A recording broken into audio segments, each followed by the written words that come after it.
7 minutes after 9 o'clock. Dumelang, happy Monday. Welcome to the Clement Manyathela show on this last day of March. This is the 31st of March today. Thank you for being with us here on 702. I hope you had a wonderful weekend and I hope you're well this morning. We start with the 702 open line on 011-883-0702. The WhatsApp line is 072-702-1702. Do we or do we not have a deal? That's the question now, as we anticipate Wednesday as the date when budget is expected to be voted on. If government cancels the proposed rates because there's no support, and I'm talking about the VAT rate now, I wonder what the consequences of that are. Because this would then necessitate, I would imagine, deep cuts in spending, including on health and education. Should budget not be approved by Parliament, that Section 29 of the Public Finance Management Act comes into play because it allows the Finance Minister to authorize departments to spend at least 45% of their previous allocations. But that money must be spent on essential items like salaries, like new spending programs that are not allowed. In fact, new spending programs will not be allowed until Parliament approves this current budget. And I don't know if you're worried about the fact that we are where we were the last time. When I asked you on a Monday, do we have a deal or do we not have a deal? Because the following day, the finance minister was expected to table that budget and he ended up tabling it with no deal between the DA and the ANC. Is that what's going to happen before Wednesday? News 24 is reporting that there is some kind of an agreement between the two parties, that the DA and the ANC are close to a deal on the economy, just so that they can save the GNU. So we'll try and get someone from the DA and the ANC to give us a sense just at 10 o'clock on where are the talks, what is happening with the talks, are they finding each other or not, and what are the consequences if they are not. Fikile Mbabulula said the party would not sell out on transformation. So what do? Do you throw the DA out of the GNU? And if you do that, what options does the ANC have? Look, you can let me know your thoughts on this. Shall we call it an impasse again? We've been here. This is now the third time. 011-883-0702. Your WhatsApp's on 072-702-1702. There's this terrible, devastating case that I would really want us to explore on and just talk about it. About the 7-year-old child at Bergview College in the Eastern Cape who was sexually assaulted. And there are a lot of people that are coming through to support the family, offering even their legal services for the family. Oh, but my goodness, it's just a startling reminder of how our institutions sometimes fail to protect the most vulnerable in our society.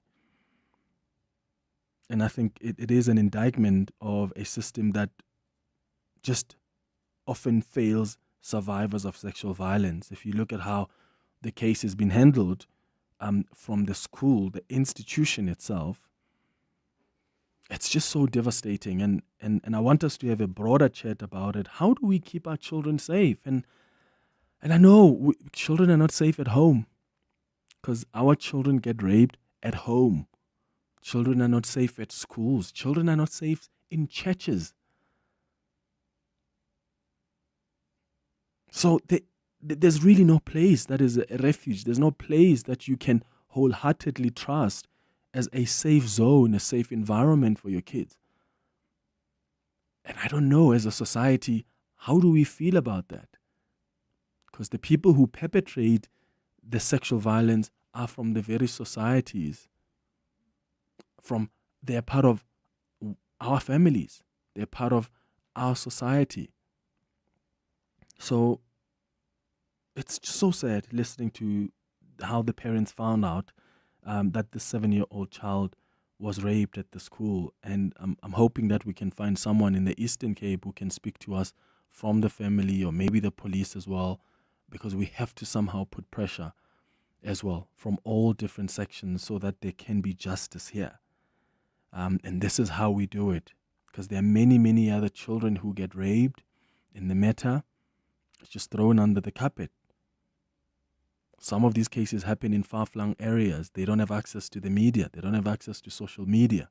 So in cases where we can, where these cases are being exposed, all of us have to do our best to put pressure, not for anything else, but so that we ensure that there's justice, especially for these little ones that are the most vulnerable in our society. So if you've been following up this case, please let me know your thoughts on what do we do as a society? How do we move forward? How do we protect our children?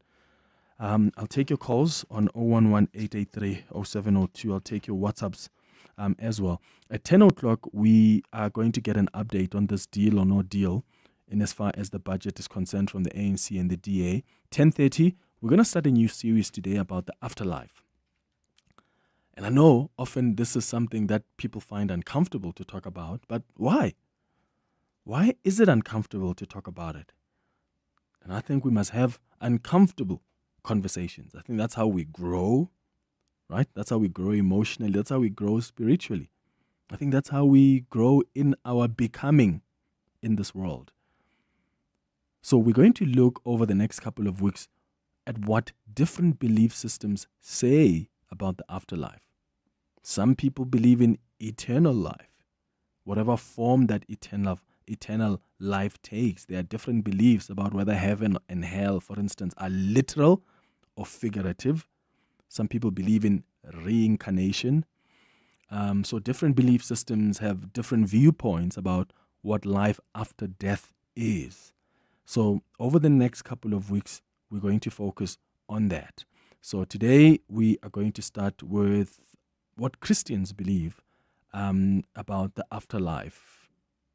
Do they believe people get judged? Do they believe people go to heaven or hell based on their faith and actions in this life? So we're going to bring in a professor, in fact, someone who studied theology, someone who will speak to us about what even different subgroups within the Christian religions believe.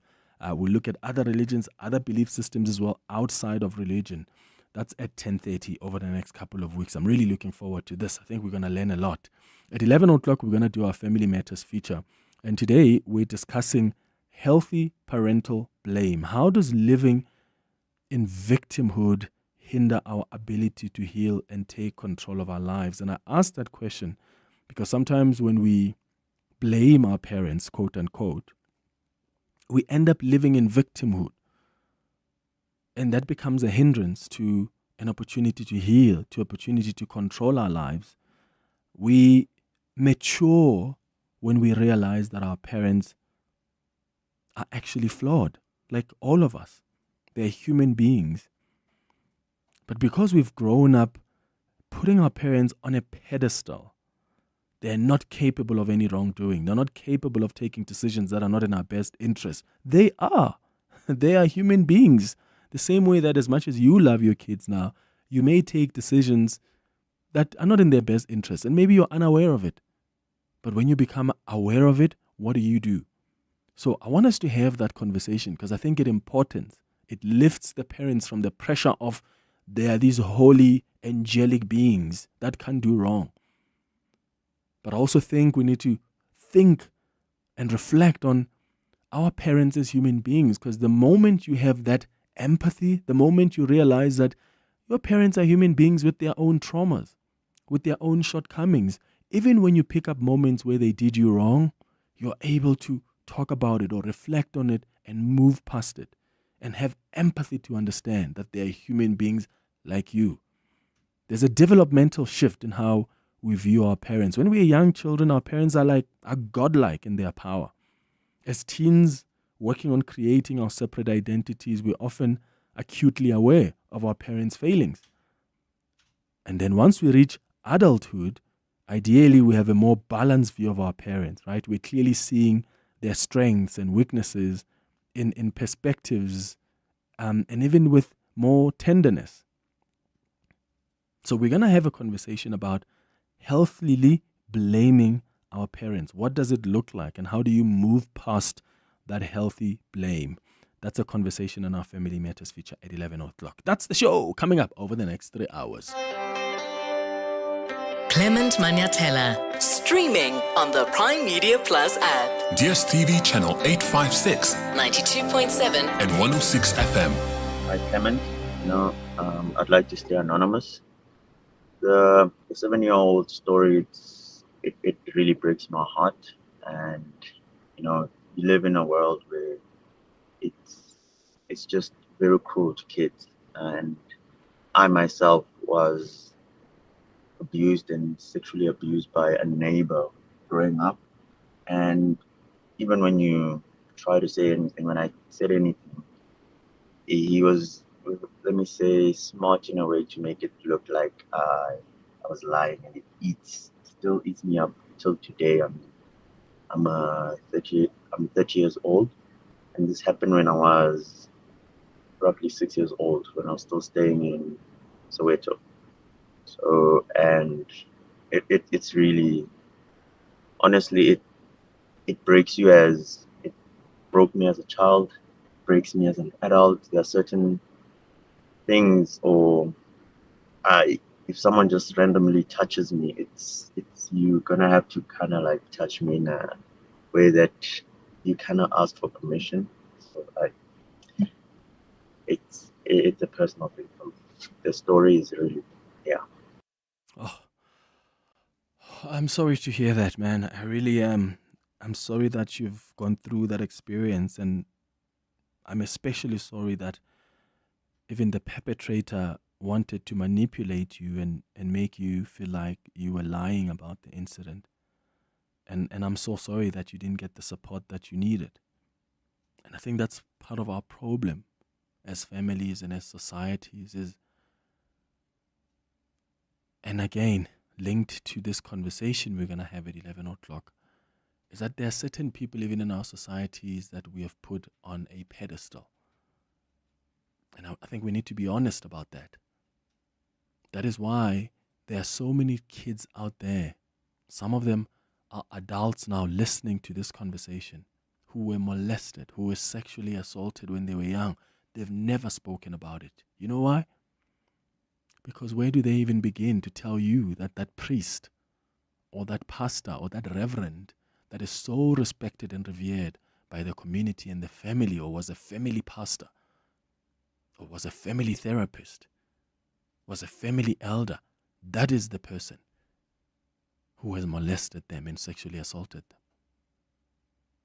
Because we have created this veil of secrecy, the culture of secrecy in our families, where we adore more the unity than actually being real and addressing issues head on.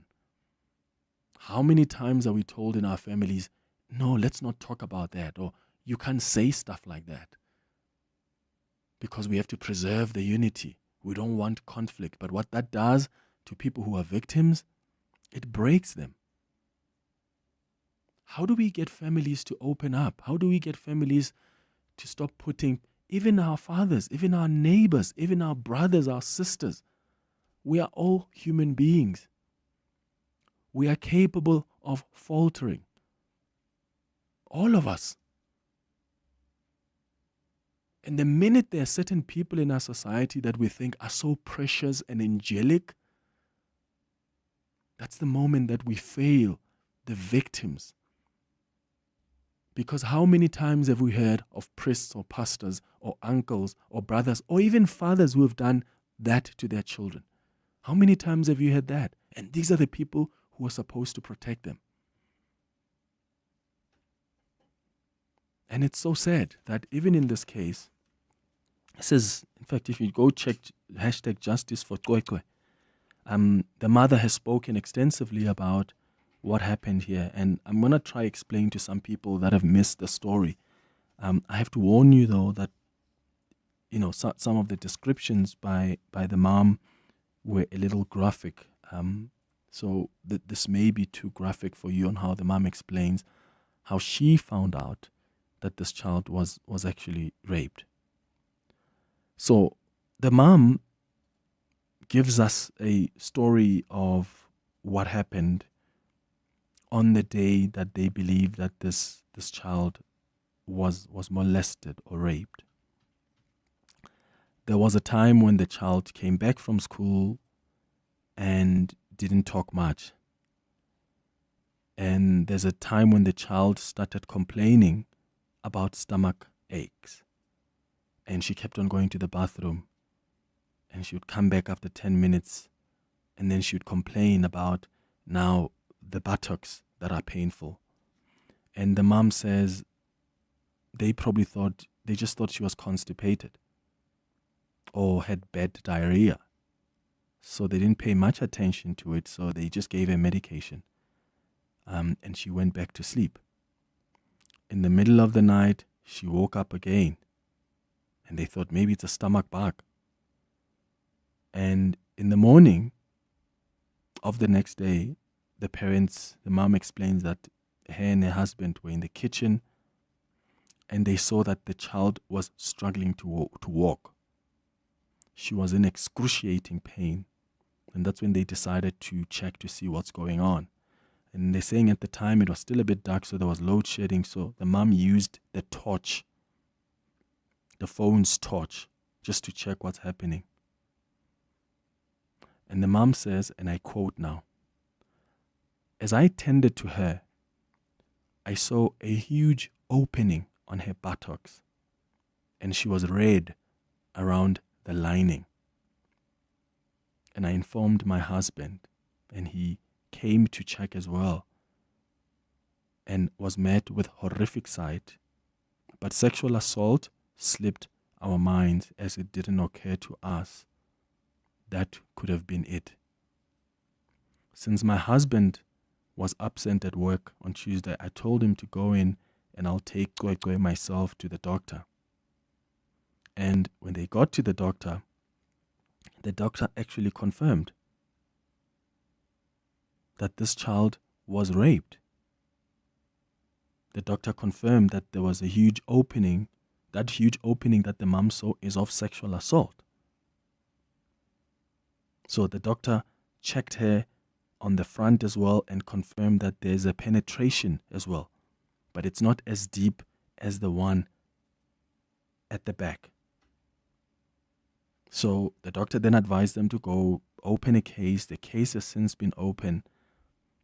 This is an 8-year-old child.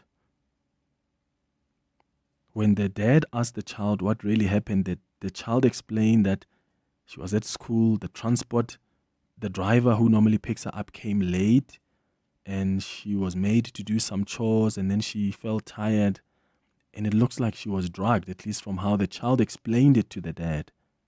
She looked tired, and then she just woke up feeling tired and in pain.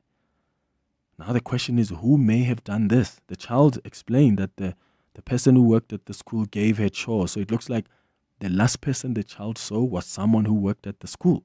So the mom is now asking for DNA samples from even people in the school. Apparently this person who works at the school and the driver who picked up this child are cooperating with the police. But the parents also want the principal of the school, who, as we've heard on Eyewitness News, is being represented by AfriForum.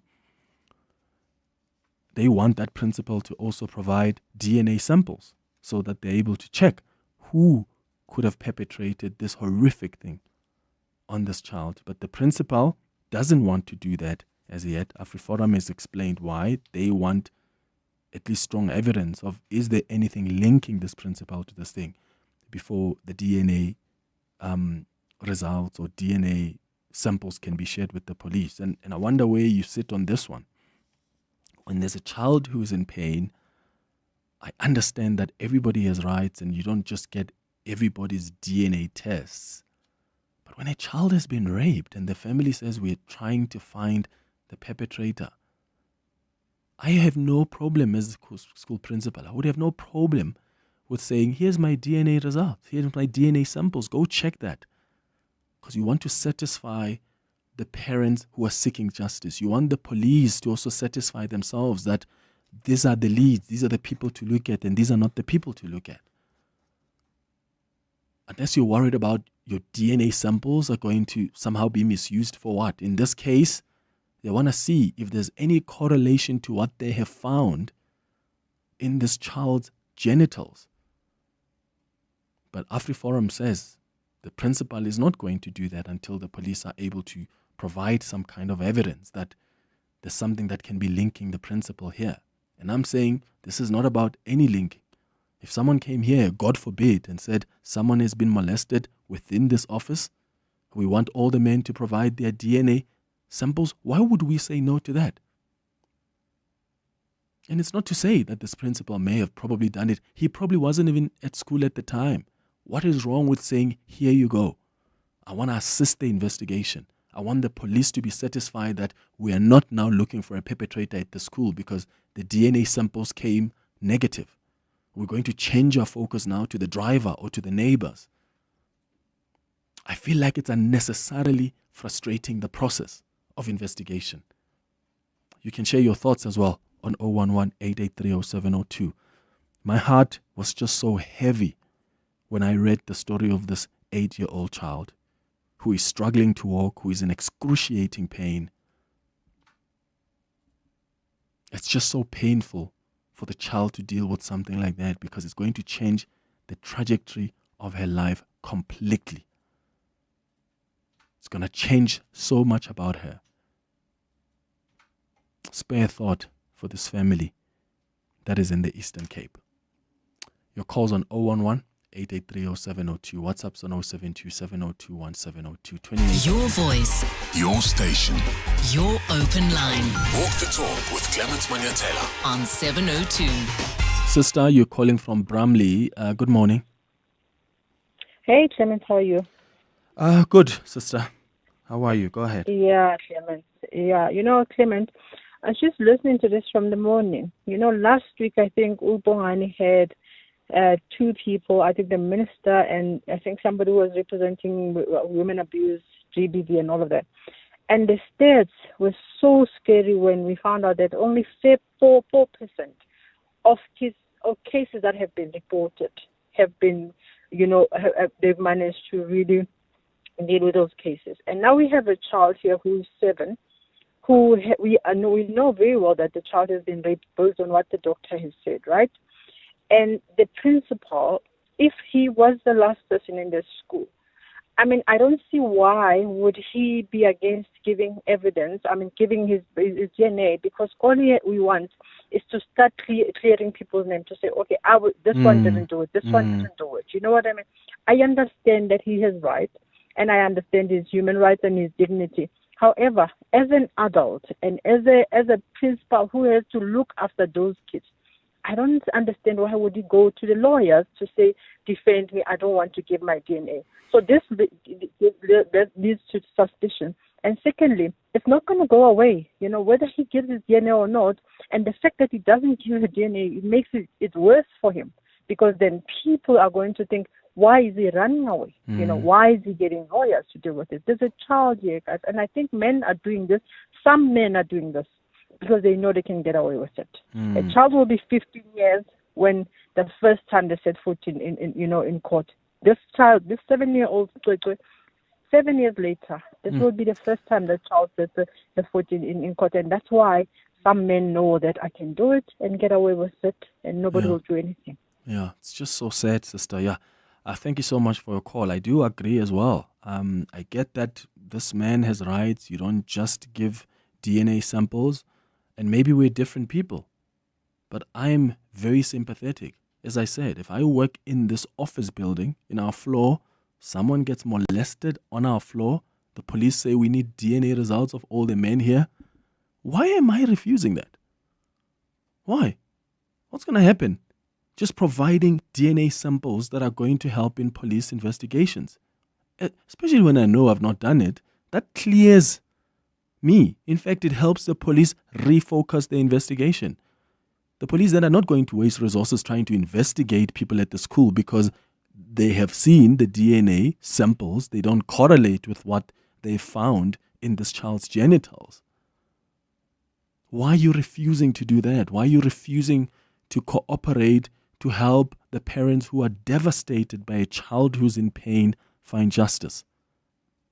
We've asked AfriForum for an interview because they're representing this principal, and they're telling us that They will not come on air to speak to us, but they'll address their issues in further correspondence. So we'll wait to see what statement they'll be sending out and how they'll further justify why this principal is not going to provide the DNA samples. It's 9:32. Let's get the latest in Eyewitness News headlines. We'll come back with more of your calls and your WhatsApps as well. Sfiso, hi. Thanks, Clement. Good morning. A 27-year-old man has been charged for the murder of 6 community patrollers in Soshanguve. The accused is set to appear in the Pretoria North Magistrates Court this morning. He was arrested after the patrollers at the Merimi informal settlement in Soshanguve were killed last week. The Gauteng government has been accused of turning a blind eye to the alleged misuse of funds set aside for the establishment of a drug rehabilitation centre in Tembisa. In the 2018-2019 financial year, the provincial government set aside 20 million rand for the planning phase of the facility, but more than 34 million has since been spent. The contractor was given 14 million rand more because they needed more money to continue with the project. And Iran's Supreme Leader Ayatollah Khamenei has warned of a forceful retaliation if the country is attacked following a threat by US President Donald Trump. Khamenei made the remarks during a speech on Eid, the holiday marking the end of the fasting month of Ramadan. In an interview on Saturday, Trump said Iran will be bombed if it does not reach a deal on its nuclear program. And those are the headlines. This EWN and more at 10 or as it happens. EWN Traffic. We start in the city of Johannesburg in the CBD M2 West, seeing 10-minute long delays from City Deep until you get to the Crown Interchange, Baragwana. So this is at the Deep Kloof Interchange, N1, N12 split, seeing some high traffic volumes from most approaches. So please do expect delays. Chris Hani Road, once you're off the tarmac, seeing a bit of queuing traffic going past Deep Kloof Zone 6. So that's round about the Chris Hani Baragwana Hospital until you get to the University of Johannesburg, Soweto campus. And then look out for some mild to moderate congestion as you'd expect in the Sandton region. So this is on the N3. N3 heading north, queuing. Also 10-minute long delays from Alexander Township to the Bergview Interchange, and then stop and go traffic in Marauda. This is on Cedar Road as you leave Witkoppen Road, and then in the nation's capital, still seeing some stop and go traffic at Main in Naumapius in Irene, as well as Eskom Bakele Drive getting out of the CBD. I'll have your next traffic update in 30 minutes or as it happens. There's more EWN on air, online, and on the EWN app. Africa Milani, Weekday mornings. 4 to 6. We also need to be quite optimal in using the money we have access to, given the fact that it's only a fraction of what we need to improve the infrastructure in this country. I think one of the things the president did hint on, it's not quite clear how it might happen, but it's time that the private sector became involved in the water sector infrastructure development and also planning as well for the future. And I'm not seeing that happening fast enough. Kevin Winter is an emeritus professor at UCT, also with the Future Water Institute. Africa Milani. 4 to 6 on 702. Corporates that care promotes and encourages corporate leaders and all citizens to walk the talk for a better South Africa. Catch Corporates That Care this Wednesday at 10 to 9, featuring Makulu Media. The CEO, Rowan Pybus, will be in conversation with Bongani Bingwa. Join us every Wednesday as we highlight the efforts of companies and brands dedicated to building our country. Corporates That Care is a Prime Media Cares initiative with 702 and Prime Media Outdoor. 702, let's walk the talk and make a difference together. When it comes to corporate travel, South African Airways knows what you need.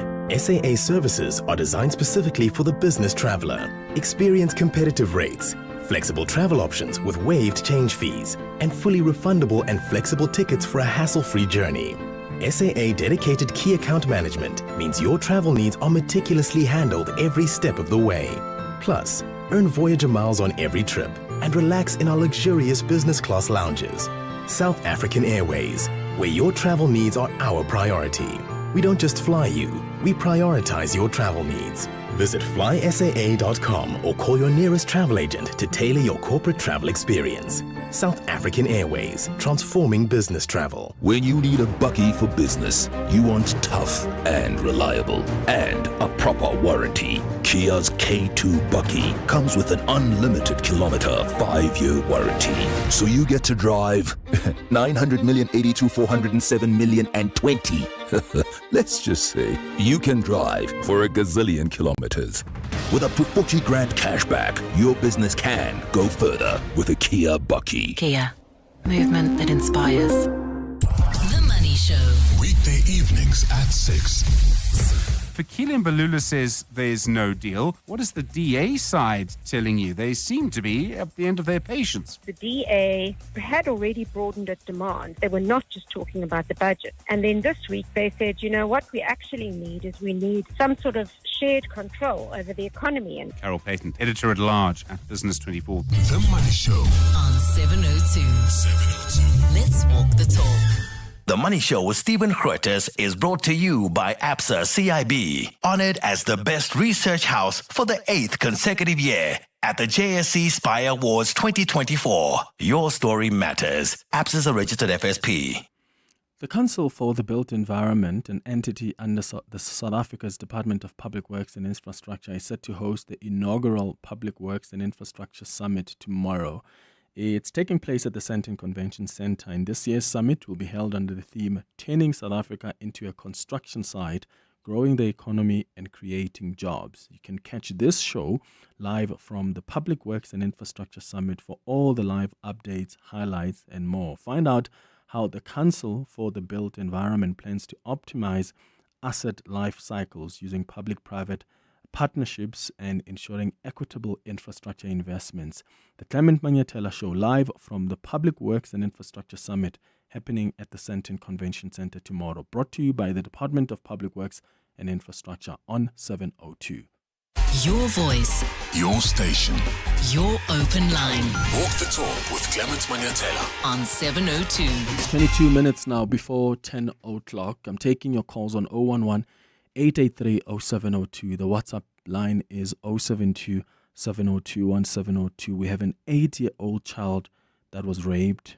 The parents are devastated, trying to look for answers and trying to find justice. We have a principal where it's believed this rape happened, who is refusing to give his DNA samples. AfriForum is representing this principal, their legal unit. We've asked them for an interview. They said they're not speaking yet. They will be sharing further correspondence, I imagine, maybe with the police. We've tried to get a hold of the police. The police do not want to chat to us. In fact, the producers are told if we have questions, we must ask them, but they're not doing interviews, which is quite strange for me. It's so strange. Why are the police not able to come and take questions about something so tragic that's transpired? We're not asking for any sensitive information. We want to know how far is the investigation. Like, is there any success with following on the leads? Because it doesn't make sense that this is a case that's happened and to this day there still seem to be nothing really that's picked up by the officers. So we've sent the police questions because they've asked for the questions. They want to respond on text. They don't want to do an interview. So we've sent them those questions that we have. Hopefully they'll respond. When they respond, I'll read you their responses. I'm asking you this morning, how do we even protect our children? How do we protect our children when they're not safe in our homes? How do we protect them when they're not safe in schools, when they're not safe in churches? And I would suggest that maybe we need to begin by having conversation with our own children. Maybe as early as possible, we need to tell our children that, hey, when someone touches you like this, that is inappropriate. You have to scream, ask for help. Maybe we need to tell our children that when someone wants to kiss you in a particular way or hold you the minute you feel uncomfortable, that is what we call sexual assault, or that's what we call, that person is putting you in an uncomfortable position. You have to speak out. Maybe we need to have these scary conversations with our children. And maybe that's going to help in protecting them. Because they know that, because some of our children, there are people who have gone through this. And they didn't see it as anything that's wrong. Because here's a pastor, or here's an uncle who's respected in society. Here's someone who's a celebrity, or here's someone who's their father, who told them that whatever ridiculous story of why they're touching them inappropriately, I'm doing this because it's going to help protect you in future, or I'm touching you like this because as a father, this is part of a ritual to welcome you into, as a teenager, whatever. There's stupid, ridiculous explanations that are given to these kids who don't know any better. Are you having conversations with your children like that?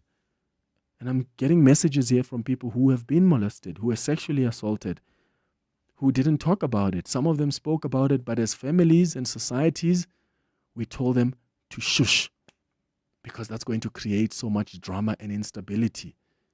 And we need to start taking accountability for all these people, these perpetrators we've defended in the name of uniting our families, in the name of trying to avoid drama.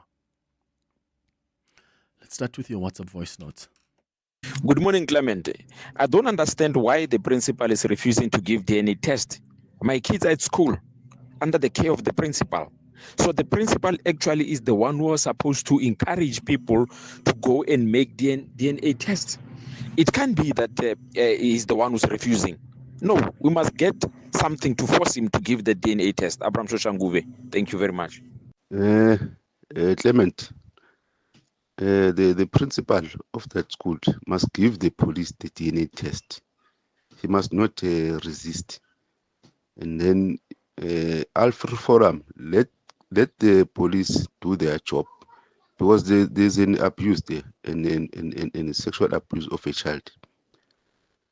Also, schools must do what you call police clearance. People who work at schools must have police clearance.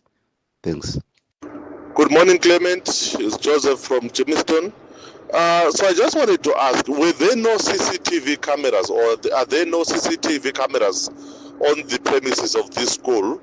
Because now they can check who was still at the school and also who was no longer there, just to eliminate. And number two, to just find out the people that were at the school.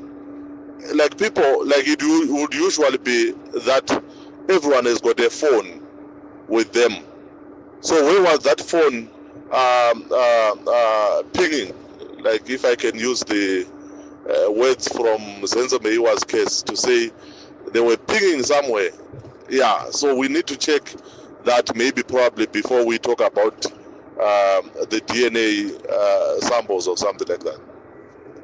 Yeah, but also the principal would be the one that answers those questions, right? Or even AfriForum. That's why we asked them for an interview this morning. I wanted to find out, okay, was the principal at the school, for instance, why is he refusing to share that DNA samples? What does he believe is going to happen once he shares that?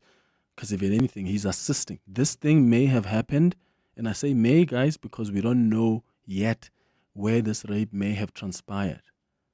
We don't know for sure. When you look at the timeline of events, did it happen when this child was picked up at school? When this child was being transported home? Did it happen maybe when this child got home? Because the parents only really picked it up a day or so after. That there's something wrong here. This child is now in excruciating pain. I don't think they picked up on the day. So we don't know when it happened. But all that information will come as we probe, as we ask questions. This person who works at the school that this child says, she was given some chores to do by this man at the school, and she was feeling tired, and then she woke up later when she was told, oh, your school transport is here. Could it be that she was drugged? We don't know. Are there cameras at the school? Will the principal at least assist with that? And where are the police in all of this? Because the police are able to tell us, answer some of these questions we have without compromising the investigation. In fact, we've just received a statement now from from the Eastern Cape SAPS. They've sent us a message saying that they have been advised not to take any interviews regarding this case, but they will share the statement with us. And they've shared the statement with us, and the statement says, I'll just read you some important bits. It says, the SAPS condemns this heinous crime in the strongest terms and reaffirms its commitment to ensuring justice for the victim while providing all the necessary support to the affected family. The incident was reported on the 16th of October in 2024 to the Matatiele SAPS. A case of rape was registered, and the suspects are still being sought. The victim, a minor, received medical and psychological care. The SAPS Family Violence, Child Protection and Sexual Offences Unit is handling the investigation with the utmost urgency. The victim was referred to this Tutuzela Care Center for Specialized Medical and Trauma Support. The mother, being an SAPS member, is receiving employee wellness support. The SAPS is working closely with social workers and victim support organizations to ensure the family receives comprehensive assistance. Anyone with information related to this case is urged to contact the SAPS, and the SAPS remains committed to fighting gender-based violence and protecting the most vulnerable in society. The statement doesn't even answer even one question that I have for the police, but it doesn't help because they're just throwing a statement at us.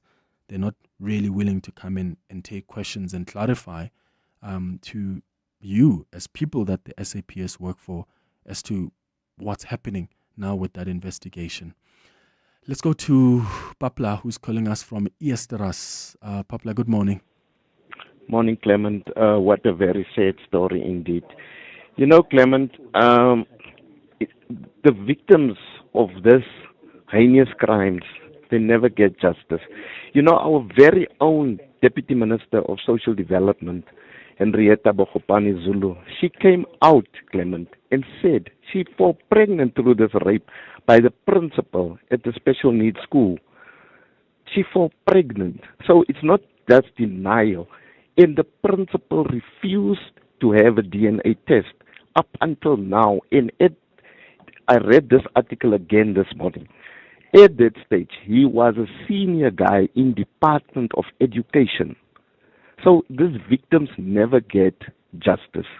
Why didn't the ANC, she's a senior member, I mean she's a deputy minister for Pete's sake, who claims that this man raped me. She was grade 8 also, Clement, grade 8. She's a child. But there was no justice up until now. I have sent you that WhatsApp article to read if you want to read it for yourself. Why was nobody, why didn't the colleagues, why didn't the minister of whatever stood up for her and said, this is my colleague, it's not going to happen to you. This man must face the might of the law. It never happened. Yeah.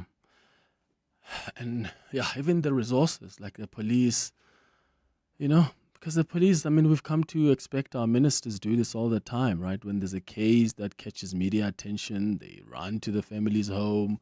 They're so sympathetic. They speak on, you know, the cameras are behind, are there following them, and they come and they express sympathy, and we will leave no stone unturned, and they rally resources towards that case. And then suddenly a day later, there is a suspect that's been found because there's pressure that is being put from the higher echelons of the SAPS. And I don't know if that pressure is being put now. I mean, it had to take social media where the matter was discussed there. The parents have shared the story. Celebrities have come out to do videos of, we need justice for this child. You've got political parties. I was reading a statement from the EFF this morning.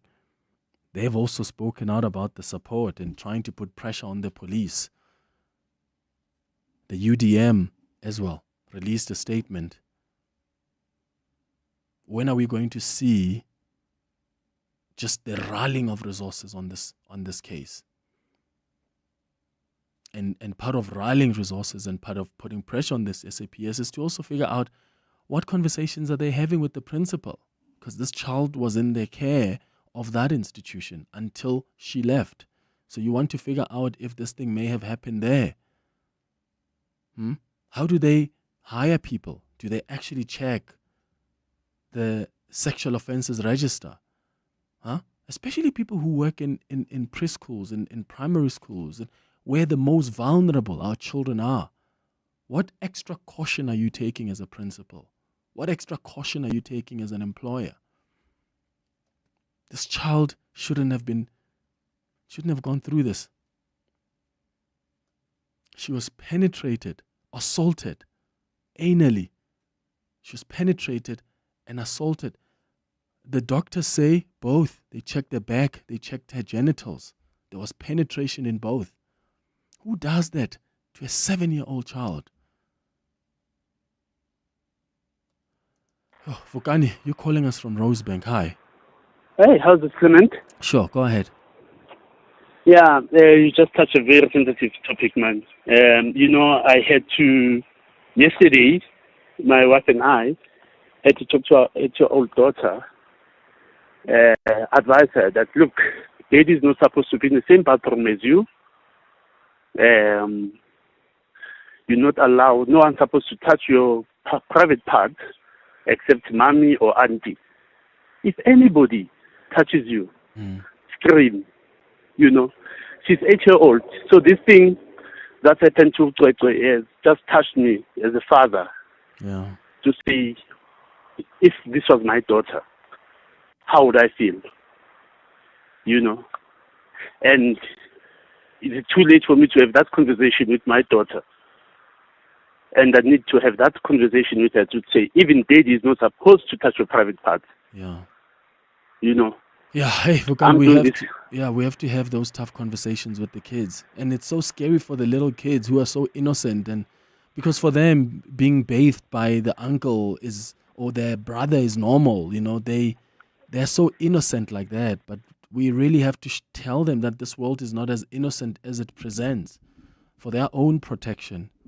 Anonymous on the WhatsApp line says, "Hi Clement, I shed a tear listening to you iterate the story. It really is sad, and if anything, the direction this principal has taken makes him look like he's hiding something.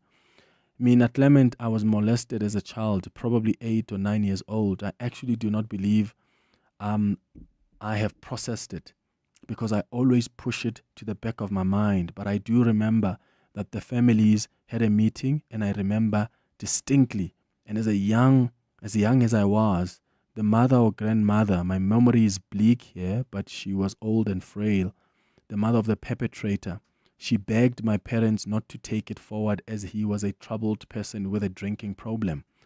I am mad about this, and remember, she grew very fond of me after she loved me, and I was just so confused." That's a message there from Anonymous. You see what I'm talking about? There are cases where this thing happens, and we are told, no, this person, we've seen this. I saw a case about 2 years ago of a whole family after their own child went and raped an older woman in a society. You see a case, right, where the family has conversations about it, because the matter actually was the person appeared in court, and the family was having conversations about how do we go and somehow pay some money to the victim just so that they can withdraw a case. I remember being told that story, and I thought, how as a family are you okay with protecting someone? Do you love your child so much that you don't care about somebody else who's faced such pain? Because you can continue loving your child and protect and supporting them as they go through the legal system. But because you've got resources, you think you can go pay some money to the victim and say, let's wrap this up out of the court system. And your child is going to continue living out there, and other people are at risk because he's never been held accountable. What stops him from doing it again? Because, my family, I come from money, my family can shut it down and offer the victim any amount of money. We have failed our children as families. We've failed our children as societies. And we need to start doing better. Good morning, Clement. I think that principal has something to hide.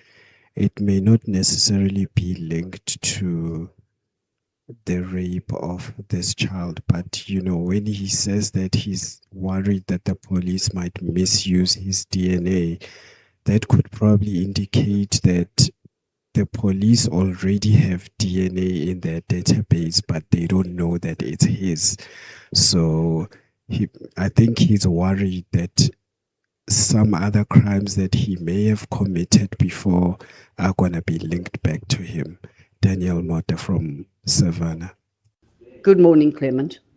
I find it disgusting that principal will not have the DNA test. I mean, to me, that says he's got something to hide. And as for for the AfriForum to take on this case, well, I suppose they're free to take any case they want to, but that they're not coming to give you some indication of why they're willing to take on this case. Really, really is worrying. And, well, I'm sorry, that's just unacceptable. A little girl of 7 being raped or sexually abused is horrific. And he should just go and have the DNA test if he is innocent. Lee Alberton. Hello, 702 lenders. What happened to this young girl is tragic, and I think it's important for us to say her name. Her name is Cwecwe. Like we said, Uyinene, we need to put a name to it. Her name is Cwecwe. The principal needs to give the DNA sample. If you are not guilty, if the caretaker could give the sample and the second other person who I'm led to believe is the father could give a DNA sample, why can't the principal give a DNA sample? What is he hiding?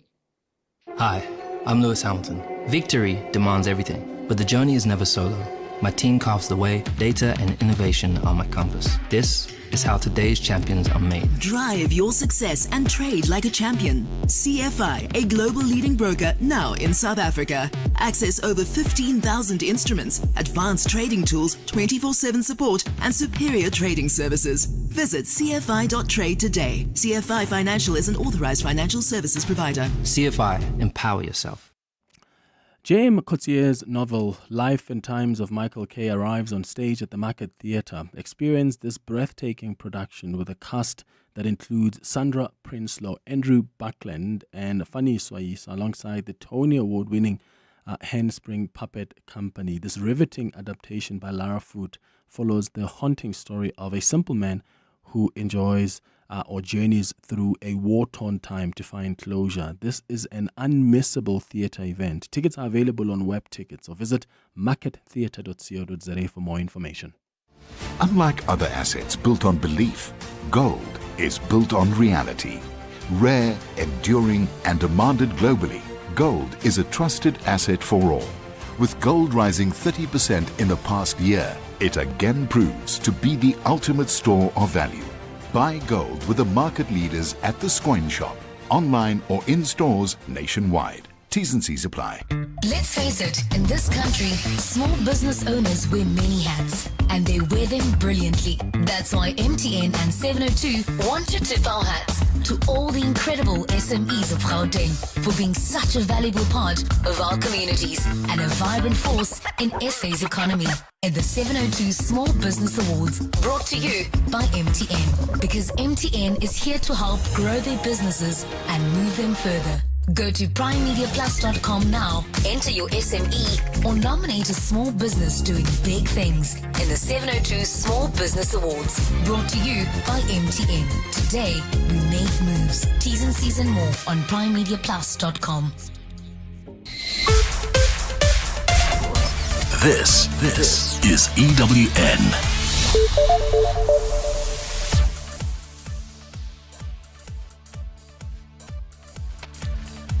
Good morning, I'm Sfiso Zulu. EWN understands that the ANC and the DA are close to finding each other over the country's budget and that a deal has been reached with smaller parties. This is ahead of tomorrow's Finance Portfolio Committee sitting, which is expected to present and adopt a report before Wednesday's votes on the 2025 fiscal policy framework. The ANC has been holding meetings with both its Government of National Unity parties and the opposition. Despite Action SA laying down the gauntlet last week, EWN now understands an agreement has been reached that will see the Green Party supporting the ANC on the budget proposal. Action SA is likely to present an alternative to the contentious 0.5 percentage point VAT hike announced earlier this month by Finance Minister Enoch Godongwana. A 27-year-old man has been charged for the murder of 6 community patrollers in Soshanguve. The accused is set to appear in the Pretoria North Magistrates Court this morning. He was arrested after the patrollers at the Merimi informal settlement in Soshanguve were killed last week. Khomotso Modisa reports. Last week, 2 men aged 27 and 50 made an appearance in the Pretoria North Magistrates Court. They'd not been charged for the murders of the community patrollers, but had been linked to the crimes. The state arrested them for the possession of unlicensed firearms and ammunition. Now, the younger of the men has officially been charged with murder. This is after he was taken through an identity parade. The man will make an appearance in the Pretoria North Magistrates Court this morning. Khomotso Modise, Eyewitness News. The Gauteng government has been accused of turning a blind eye to the alleged misuse of funds set aside for the establishment of a drug rehabilitation centre in Tembisa. In 2018 and 2019, during those financial years, the provincial government set aside 20 million rand for the planning phase of the facility, but more than 34 million has been spent. The contractor was given 14 million rand more because they needed more money to continue with the project. Social Development MEC Faith Mazibuko has told the provincial legislature that the funds were spent on quantity surveying, construction project management and town planning, but the DA's Refilwe Ntseke says no work was done. They've basically spent 34 million rand on a contractor to plan from 2018 to 2025. Nothing has actually been erected, but 34 million rand has been spent. I think this is absolutely ridiculous. I cannot even begin to explain how this is just not value for money. And Iran's Supreme Leader Ayatollah Al-Khamenei has warned of a forceful retaliation if the country is attacked following a threat by US President Donald Trump. Al-Khamenei made the remarks during a speech on Eid, the holiday marking the end of the fasting month of Ramadan. In an interview on Saturday, Trump said Iran will be bombed if it does not reach a deal on its nuclear program. According to NBC News, Trump also threatened to punish Iran with what he calls secondary tariffs. Since taking office in January this year, Trump has reinstated his maximum pressure campaign on Iran. Under that policy, in his first term as president, Trump withdrew the U.S. from a landmark agreement on Iran's nuclear program in 2018 and reimposed biting sanctions on Tehran. Western countries, including the U.S., have long accused Iran of pursuing a nuclear weapon, which Tehran has denied, insisting the enrichment or its enrichment activities were only for peaceful purposes. Gold is trading at $3,122.74 an ounce. The rand is at 18.25 to the dollar, 23.66 to the pound, 19.77 to the euro.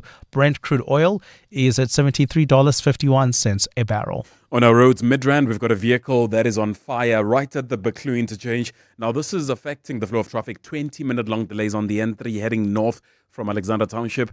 In the Joburg CBD, queuing traffic still Main Reef Road, eastbound from Langlaagte until you get to Selby due to high traffic volumes, while in Pinoni, moderate pressure. Rangeview Road as you head towards Lancaster Road.